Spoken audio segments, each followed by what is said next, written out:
Manifestantes que defendem a cultura continuam ocupando um prédio histórico na capital. Santa Catarina atingiu o maior índice de desemprego dos últimos 4 anos. Com isso, aumentou a procura pela qualificação profissional.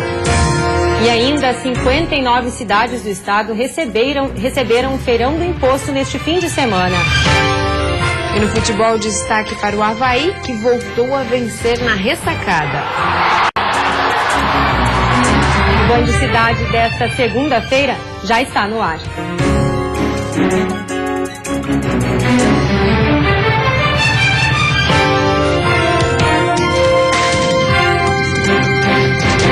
Boa noite. Olá, boa noite. Alerta sobre a alta carga tributária paga no Brasil. 59 cidades catarinenses receberam o feirão do imposto no fim de semana. Para a dona Zenaide, a doação da cesta básica que ela está recebendo dessa vez tem um significado diferente. Isso porque, além do gesto, a intenção é mostrar para ela que em todos os itens que consumimos existem impostos embutidos. Existe pesquisa que está comprovado que 37% da população não sabe que paga imposto, pegando justamente um bem de consumo. E não é muito barato não. Numa cesta básica, por exemplo, que custa cerca de R$60, quase R$14 desse total vão para os impostos.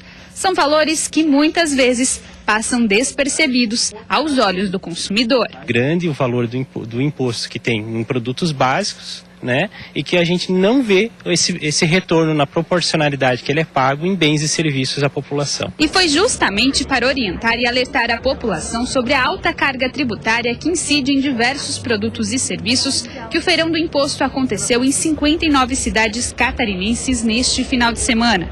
Em Lages, foi na Festa do Pinhão que os jovens empreendedores aproveitaram a noite para conversar com os consumidores. Em outros países, a gente vê que na educação, na saúde, no transporte, é revertido para a população. No Brasil, infelizmente, nós não temos essa contrapartida, né? Impostos no Brasil é muito alto, e aí quando a gente vai fora, a gente observa, você tem segurança, coisa que não tem no Brasil, você tem saúde que você não tem aqui, você paga e não tem. Então, realmente é isso aí. E esse consumidor está certo mesmo. Aprendeu a lição direitinho. A ideia do feirão do imposto não é só para diminuir a alta carga tributária, mas principalmente pressionar para que esse dinheiro retorne em forma de melhorias e qualidade de vida. Porque comparando ao índice de desenvolvimento humano que nós temos no Brasil e comparando a nível internacional, o Brasil, entre 30 países que foram avaliados, o Brasil ficou em último. Então isso demonstra que nós pagamos muito impostos e nós temos pouco retorno. E quem passou por lá e também chamou a atenção foi o Pesadinho. Envolvido por uma bolha cheia de impostos e taxas, ele também mostrou à população o fardo que muita gente está carregando, mas que nem sempre se dá conta. O Brasil é um dos países com a maior carga tributária do mundo. Santa Catarina atingiu 6% de desemprego neste ano. O índice é o maior dos últimos 4 anos. Sem emprego com carteira assinada há mais de um ano, Eduardo resolveu mudar de área. Deixou a confeitaria para investir no setor de estética e beleza. Com o curso de cabeleireiro, ele espera em breve voltar ao mercado de trabalho. De fato, aqui o mercado está bem concorrido, né?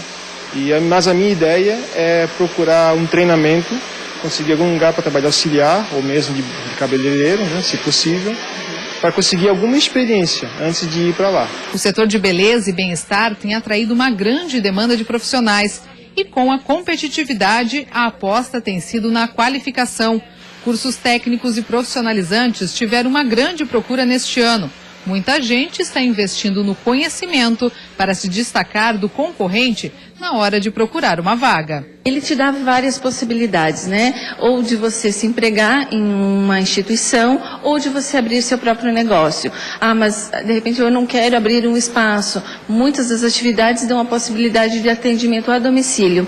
Então é um leque bastante grande que a pessoa vai poder escolher. Qualificação é mesmo o diferencial no mercado de trabalho cada vez mais competitivo. Só que no estado a taxa de desemprego já chega a 6%. É o maior índice dos últimos 4 anos. São mais de 200 mil pessoas procurando uma nova colocação. Mas embora o número seja alto, o percentual ainda é o mais baixo do país. O nível considerado moderado de desemprego é fruto da diversidade econômica do estado e do espírito empreendedor do catarinense. A Alessandra é prova disso. Ela conseguiu abrir o próprio negócio após um bom tempo trabalhando como funcionária e hoje está de volta à sala de aula para se atualizar e conseguir se manter no mercado em meio à instabilidade do país. O curso técnico já foi o suficiente, inclusive eu estou revendo algumas matérias e alguns professores, são professores que já me deram aula no técnico. Mas buscar conhecimento nunca é demais, né? Mas até setores como o do comércio estão tendo retração neste ano. As vendas caíram 5,7% nos últimos 12 meses. Vendendo menos, os comerciantes reduziram os custos, diminuindo o número de profissionais e gerando um desemprego de 1,2% no estado. E com tanta gente sem emprego, Santa Catarina viu aumentar a informalidade.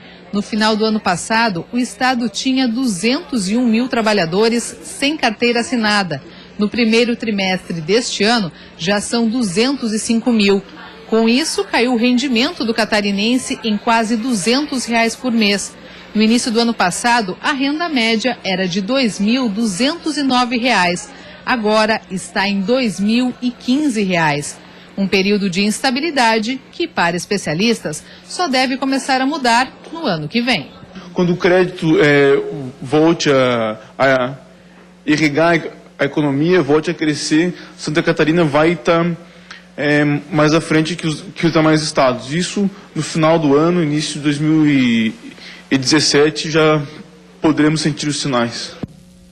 E a seguir, metade dos brasileiros adultos tem sobrepeso. E ainda continua a ocupação no prédio do Ministério da Cultura na capital.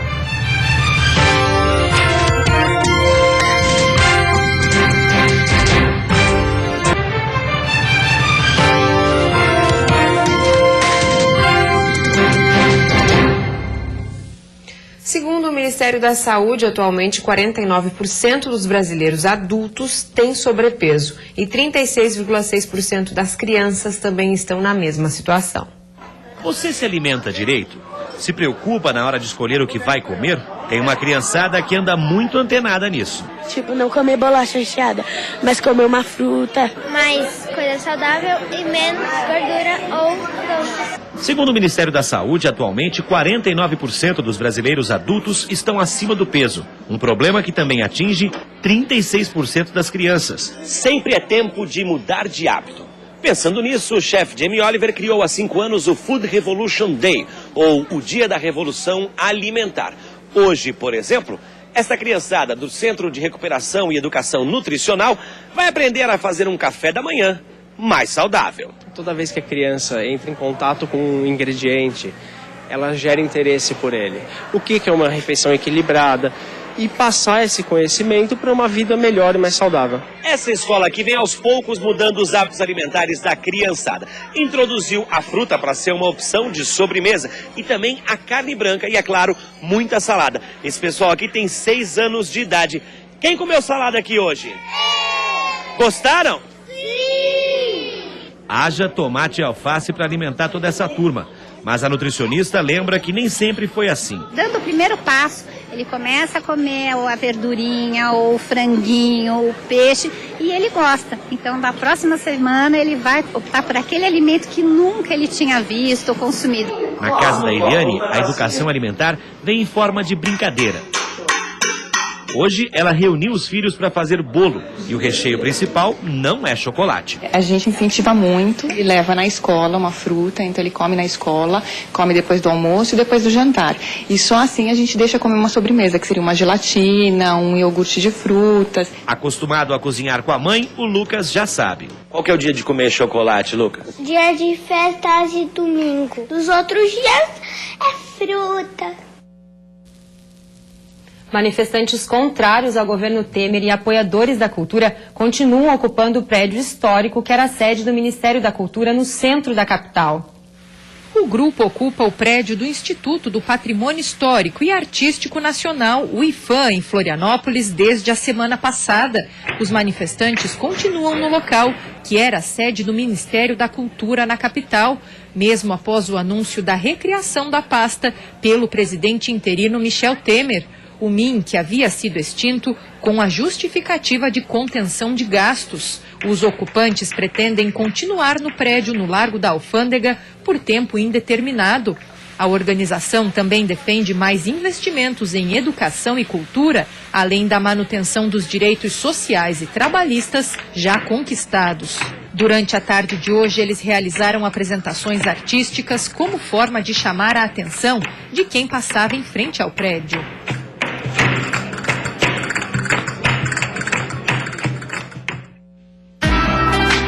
Seco e ensolarado nesta terça-feira em todo o estado. Mas mesmo com a presença do sol, as temperaturas se mantêm mais baixas. Na Serra, o amanhecer deve ser gelado, com mínima de 3 graus negativos. No oeste, Planalto Norte e Vale do Itajaí, as temperaturas também despencam. A mínima fica entre 1 e 4 graus. No sul e litoral norte, mínima de 6 e 7. E na Grande Florianópolis, mínima de 8 e máxima de 19 graus. A maré alta provocou transtornos hoje no trânsito no sul da ilha. A maré subiu e a água invadiu as pistas. O trânsito, que já é complicado na rodovia Dionísio Freitas, ficou ainda mais lento por causa do volume de água. Alguns comerciantes precisaram fechar as portas. A recomendação para os motoristas é que redobrem a atenção com a ocorrência destes fenômenos climáticos na região. E a seguir tem futebol com a participação dos catarinenses no Campeonato Brasileiro. E o destaque para o Avaí, que voltou a vencer na ressacada.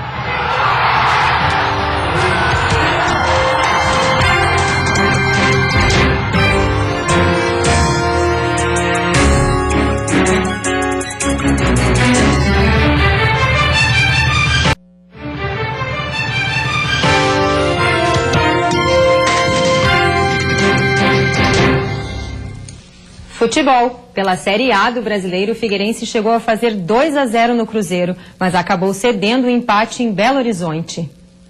O Figueira foi quem começou tentando se impor no chute de Jocinei, mas logo o Cruzeiro respondeu no chute de Pisano, que Gatito segurou firme.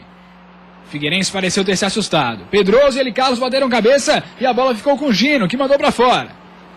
O Cruzeiro continuou chegando, dessa vez com Elber, mas Gatito pegou outra vez.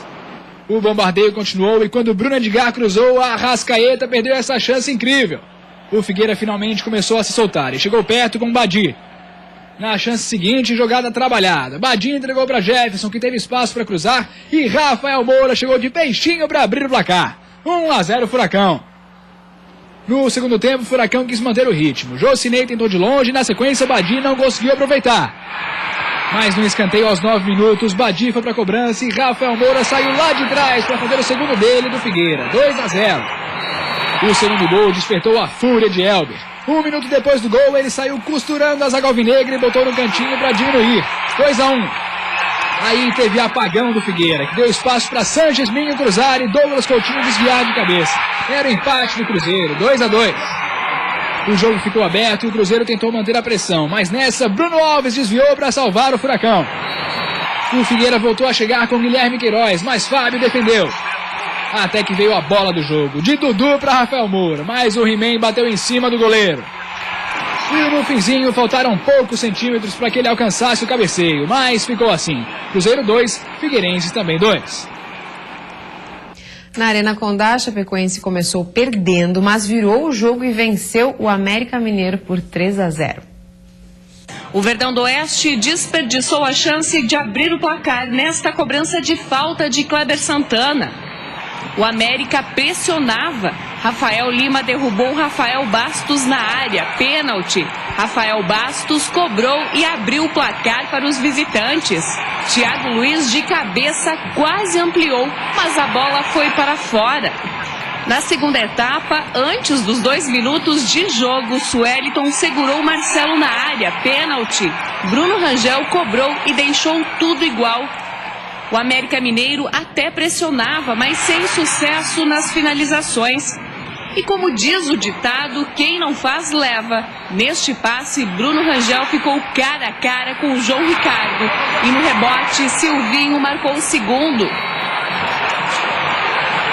Nem deu tempo do torcedor terminar de comemorar. E Bruno Rangel fez o terceiro para o Verdão do Oeste. Festa na Arena Condá.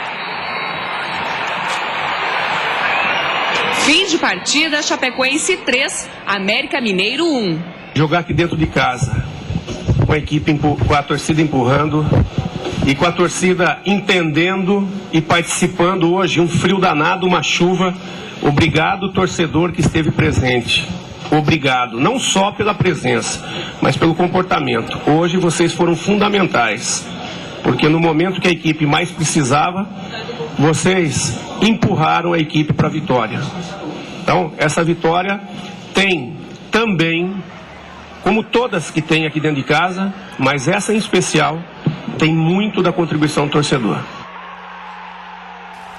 E no primeiro clássico catarinense da Série B deste ano, Joinville e Criciúma ficaram mesmo no 0-0. A chuva e o frio da sexta-feira à noite espantou os torcedores da Arena Joinville e os pouco mais de 1.000 que foram ao jogo não viram nada que valesse o ingresso. Joinville e Criciúma criaram poucas chances de gol. Com 7 novidades no time titular, o Joinville não se achou em campo. O Tigre, que parecia querer o empate, teve a melhor chance do jogo com Gustavo, mas o atacante bateu muito mal na bola. Já o Joinville ainda teve que se segurar por pelo menos 30 minutos com um jogador a menos, depois que o Bruno Aguiar fez isso aí, tomou o segundo amarelo e foi expulso. O Tigre até esboçou uma pressão, mas faltou calibrar o pé. No fim, o Jack ainda tentou no contra-ataque, mas não foi o suficiente para tirar o 0-0 do placar. Houve sacrifício, houve luta, houve entrega. A disposição tática da equipe na questão defensiva nós estamos evoluindo bastante. Falta a questão ofensiva que nós vamos crescer, pode ter certeza disso. E o Avaí conseguiu os primeiros 3 pontos na competição, vencendo o Sampaio Correia na ressacada. João Paulo, estreante da tarde, cruzou na área e Rodrigo Arroz por muito pouco não fez contra. Era a pressão. Com a posse da bola, o Leão tentava furar a retranca maranhense. Vinícius Pacheco, da entrada da área, levou perigo. Mas bastava o Avaí dar uma bobeada e o Sampaio mostrava que poderia incomodar. Aí precisou um fato novo. Aliás, um cara novo. Um garoto, Gabriel, zagueiro, 19 anos. Ele arrancou do meio-campo, pediu a movimentação do Tauan, mostrou onde ia jogar a bola, lançou. E aí, o William fechou a jogadaça com a bola na rede. Mas a festa durou pouco, menos de 5 minutos, até Vinícius Pacheco cair no gramado e não levantar mais. A cara de desespero de alguns jogadores, como o Jajá, mostrava que algo grave tinha acontecido. E aconteceu. Rompimento do ligamento patelar do joelho direito. E o meia vai ter que parar por até 9 meses. E já aos 45, o empate do Sampaio esteve muito perto de acontecer. Edgar, mais uma vez, teve a chance nos pés, mas errou na hora de finalizar. Só que quando parecia que era o Avaí que ia levar um gol e sair de campo com o empate, o Tatá, atacante havaiano, mais ou menos daquela posição ali, fez uma pintura. Batida com categoria, bola na gaveta, sem chances pro goleirão Juan. Era o que a torcida queria para começar a festa na noite de sábado. Quando você está num momento que você perde jogadores importantes e o jogo é fechado, aparece o craque, aparece a qualidade. O Jajá jogou, o Tatá jogou 4 ou 5 anos no México e foi ídolo lá. Não é um jogador que nós trouxemos porque não, a gente já sabia. E a seguir, audiências públicas vão discutir o plano diretor de Florianópolis. E ainda o final de semana movimentado na festa do Pinhão em Lages.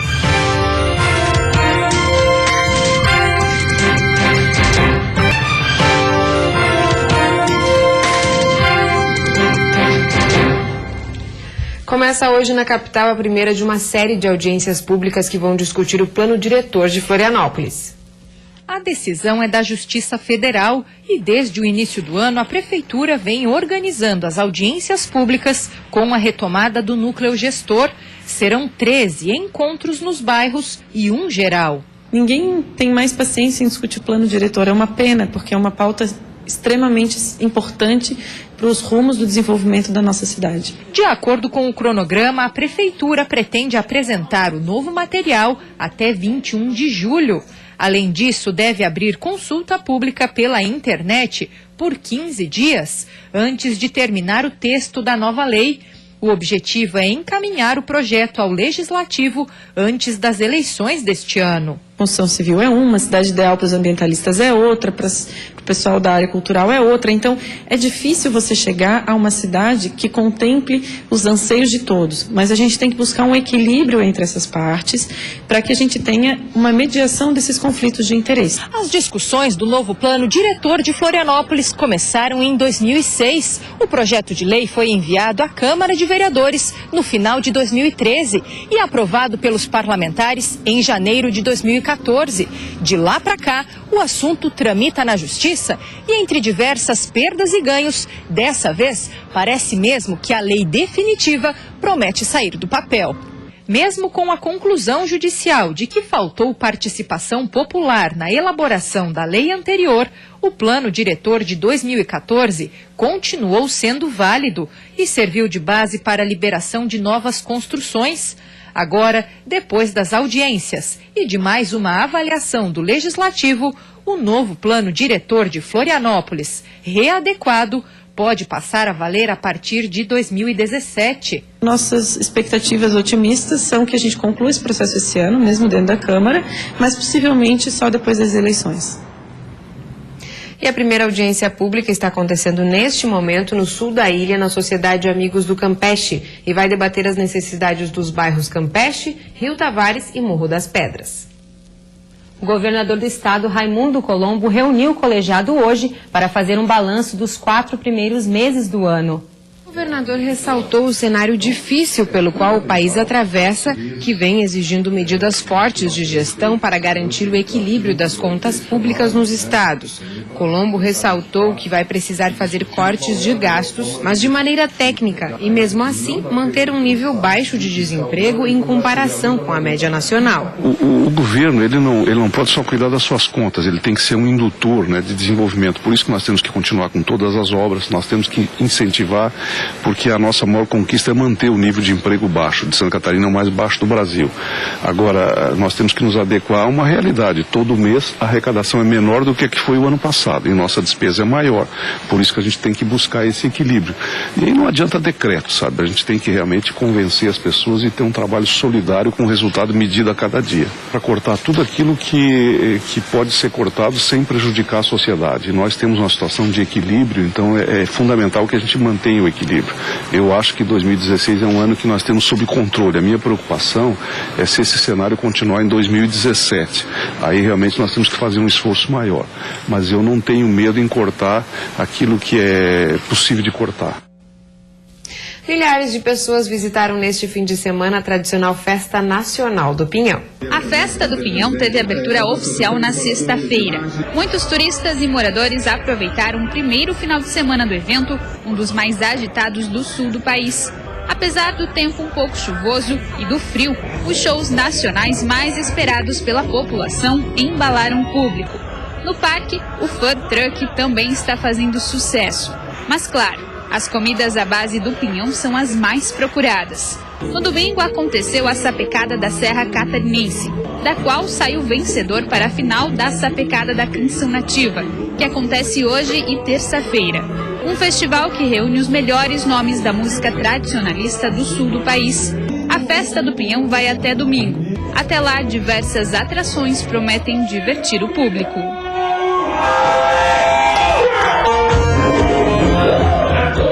E vem aí o Jornal da Band. Boa noite e até amanhã. Boa noite para você. Até amanhã.